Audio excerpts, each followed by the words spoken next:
Bem, pessoal, vamos de BTC no fim de tarde desse domingo, 9 de julho. Agora na Espanha, 10 horas e 6 minutos. No Brasil, 17 horas e 6 minutos. Gente, a BTC aqui no semanal, já que a gente está terminando a semana em poucas horas, daqui a pouco é a virada da VWAP semanal.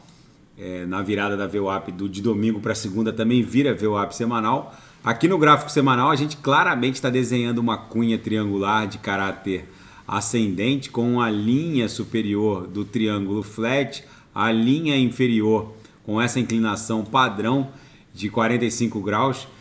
O primeiro toque aqui na aresta superior foi na semana que se iniciou em 10 de abril. Fizemos a máxima ali em 31.035, depois chegou a bater 31.400 e pouco, depois bateu 31.458 em 19 de junho, na semana de 26 de junho, 31.268, depois bateu 31.500 no último toque, ou seja, entre 31.430 e 31.500 tem sido os toques aqui na aresta superior. E a aresta inferior tem ostentado essa inclinação padrão de 45 graus com fundos ascendentes, aquela mega agulhada de 6 de março, da semana que começou em 6 de março, fez a BTC bater na mínima 19.569.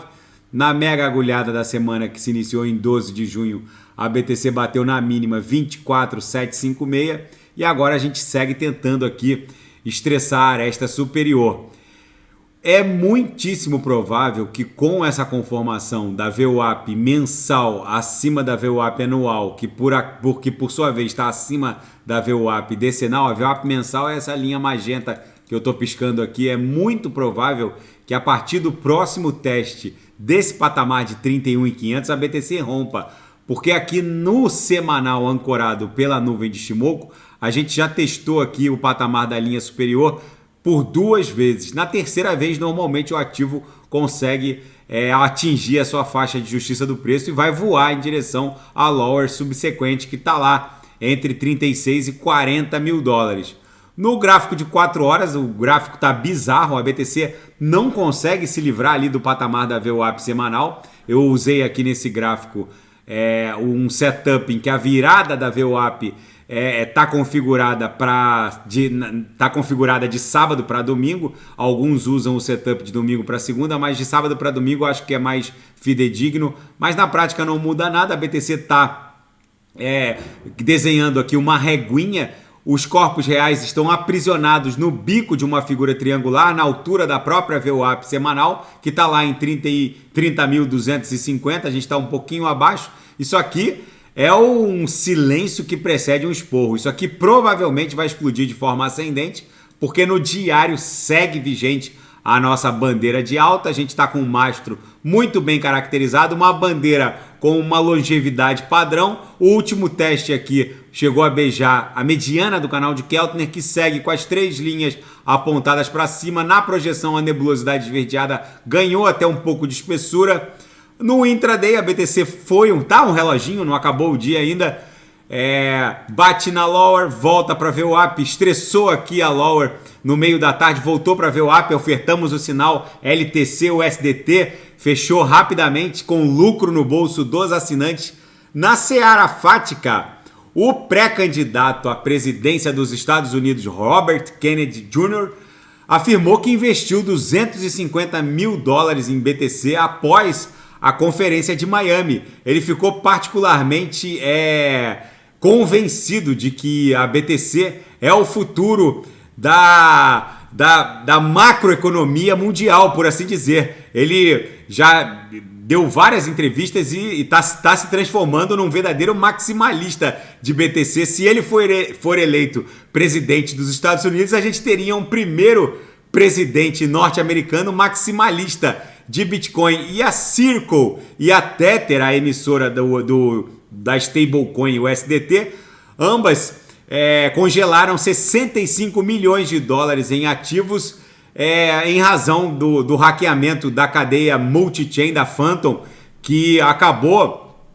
criando um problema, porque depois desse hacker, pelo menos uma dezena de criptoativos estão circulando em outros ecossistemas sem encontrar liquidez no ecossistema original, onde aconteceu o hackeamento, que foi na Poly Network. E agora, depois do uso de uma ponte cross-chain, muitos ativos estão sendo congelados pelos respectivos emissores para evitar novos danos em razão desse hacker.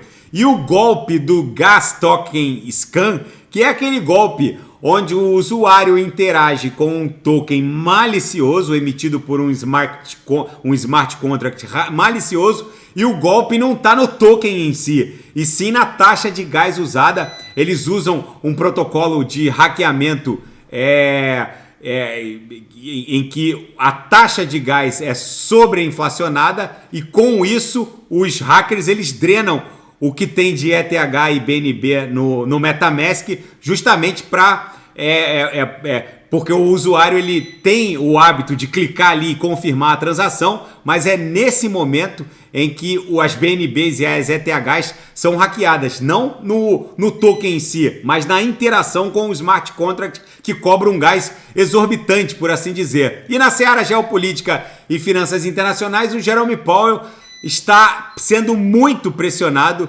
para recomprar os títulos que são detidos pelo Federal Reserve e que vão vencendo. Quando o Banco Central norte-americano não recompra os títulos, é como se ele estivesse retirando de circulação o valor nominal do próprio título. Ou seja, os títulos agora começam a vencer, começou uma mega temporada de vencimento de Treasuries e Bonds. Se o Banco Central norte-americano não recomprar, é como se eles estivessem eliminando do sistema financeiro a liquidez respectiva. É como se o recurso que estava circulando na economia é recebido em razão do vencimento do título e volta para o Banco Central. Se não houver recompra, esses recursos não circulam mais na economia. O quantitative tightening, como é conhecido essa política do Banco Central norte-americano, está sendo objeto de uma pressão gigantesca para que haja um programa de recompra, porque a economia não pode ficar sem essa liquidez e mais bancos podem quebrar, justamente porque há uma crise de liquidez nos bancos de médio e pequeno porte, porque o dinheiro desses bancos está preso em treasuries e bonds com taxas nominais de juros muito baixas ou taxas reais negativadas, já que o Banco Central aumentou abruptamente a taxa básica para 5%, os bancos ficaram presos em títulos que pagam muito pouco em termos de taxa nominal, e sem essa liquidez vem uma mega quebradeira por aí. Enfim, há uma pressão muito grande para que o board do Federal Reserve inicie imediatamente um programa de recompra dos títulos que estão se vencendo. E o governo holandês entrou em colapso nas últimas horas. Os parlamentares votaram uma retirada do recesso de verão, voltaram ao trabalho. O governo do primeiro-ministro holandês Mark Rutte entrou abruptamente em colapso. Vai à votação uma moção de desconfiança para desfazer o gabinete. Tudo isso tem relação com uma crise de política migratória. Gente, tem uma onda de extrema-direita varrendo a Europa em razão das questões de imigração. É óbvio que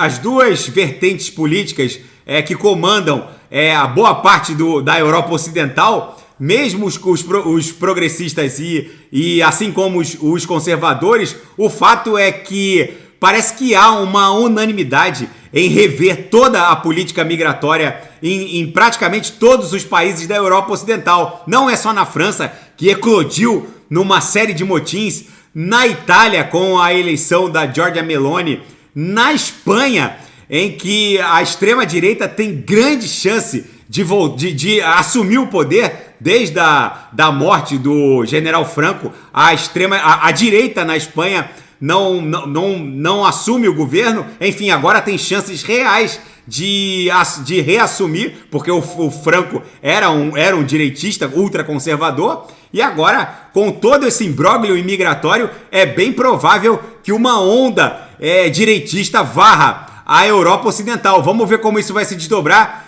E as mudanças no grupo de mercenários Wagner que agora tem o seu controle propalado pelo Kremlin, que está transformando o Grupo Wagner numa força auxiliar das Forças Armadas russas, uma espécie de legião estrangeira russa, assim como acontece com a legião estrangeira comandada pelas forças francesas. O Grupo Wagner está se transformando num grupo paramilitar estrangeiro, por assim dizer, das forças do Kremlin.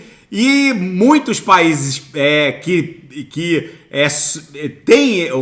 são palco, são teatro de operações desse grupo, estão preocupados, principalmente a República Centro-Africana, justamente porque a mudança no comando do Grupo Wagner vai influenciar diretamente na atuação desses grupos nesses diversos países, principalmente no Oriente Médio, já que o Grupo Wagner atua junto à Síria de Bashar al-Assad, na República Centro-Africana, enfim. O paradeiro do Prigozhin, o antigo chefe do Grupo Wagner, também é objeto de especulação. Ninguém sabe exatamente aonde ele foi parar. O Kremlin também não dá maiores informações. Segundo o Kremlin, ele teria sido anistiado quando aceitou recuar da marcha em direção a Moscou. Tudo isso vai influenciar não só países do Oriente Médio, mas também da África. Gente, o mundo está virado numa hecatombe nuclear, por assim dizer. A BTC, aqui no gráfico de 6 horas, segue também dando vigência ao que parece ser uma bandeira de alta. Isso aqui provavelmente vai acabar numa explosão ascendente em direção a 36 mil dólares. Tá bom, pessoal? Se nada fugir do script, eu volto amanhã para analisar a própria BTC. Fiquem com Deus. E quem quiser sugerir alguma análise é só colocar nas mensagens abaixo. Até amanhã, fiquem com Deus, grande abraço.